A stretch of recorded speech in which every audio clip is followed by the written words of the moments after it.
Boom, boom, boom. Let me hear you say, well. Oh, nice. You cannot beat the atmosphere of Beat the Frog on a Monday evening.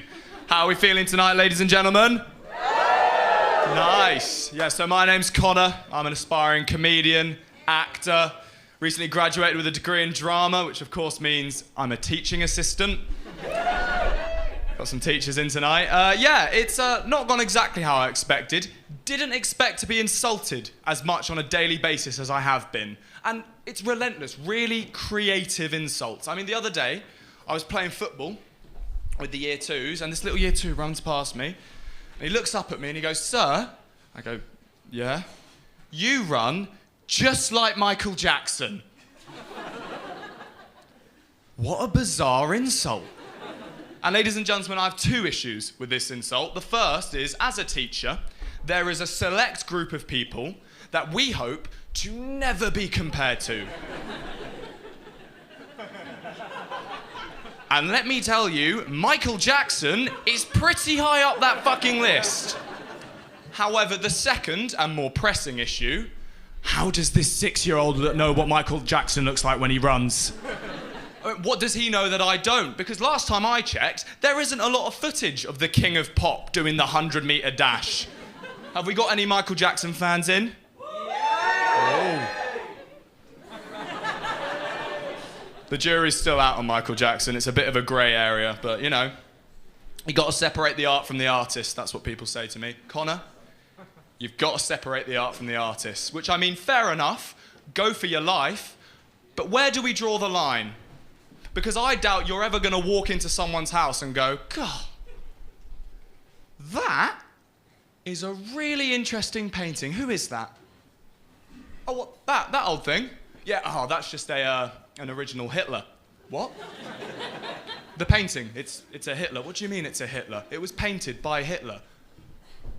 "Sorry?" "Well, no. This was ages ago. I mean, this was in the 20s, you know, while he was in art school, before all the genocide. Yeah, before all of that stuff." "Well, you can't do that, can you?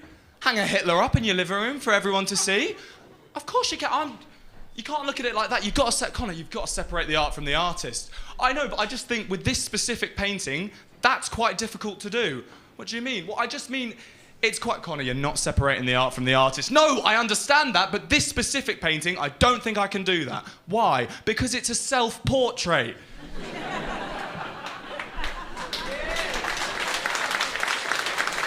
Yeah. Anyway, where was I? That's the hip material. Tick. Yeah, I'm a teaching assistant, would you believe it, after that. And I'm actually only a teaching assistant until this Friday, because the school I work at has decided not to keep me on past Christmas. Thank you. A little bit patronising, but thank you. And yeah, I mean, I found that really frustrating. I found that really frustrating for one main reason. 2 days before finding out this crushing news, I signed up for the staff Secret Santa. So now, while I know that Rachel from the geography department is going to get a £7 box of Ferrero Rochers for her Secret Santa, I also know I'm going to get a fucking P45 for mine. The timing seems deliberately unfair, but it's okay. To be honest, wasn't for me, teaching. I struggled a little bit with it, you know. It made me feel older than I actually am. You know, when I was younger, you know, when I was a student, I used to spend my weekends in warehouses, which, to be fair, I still do. It's just now, those warehouses are IKEAs. And can you blame me? IKEA is a very exciting place. Have we got any IKEA fans in? Nice. Can't tell whether IKEA or Michael Jackson got more cheers there. It's slightly concerning. We'll move past it. Yeah, love an IKEA. Wonderful day out. Brilliant place to go. However, after my most recent trip, my opinion on the retailer has changed forever. And this, ladies and gentlemen, is because I decided to go with my girlfriend. And for context, on the way there, me and my girlfriend had a little bit of an argument. That's okay, you know, it happens. However, if there is one place that you do not want to have an argument with your significant other, it is at the start of an IKEA showroom. And this is down to two simple factors. The first factor is that IKEA might be the largest piece of retail infrastructure to ever be built. And once you're in...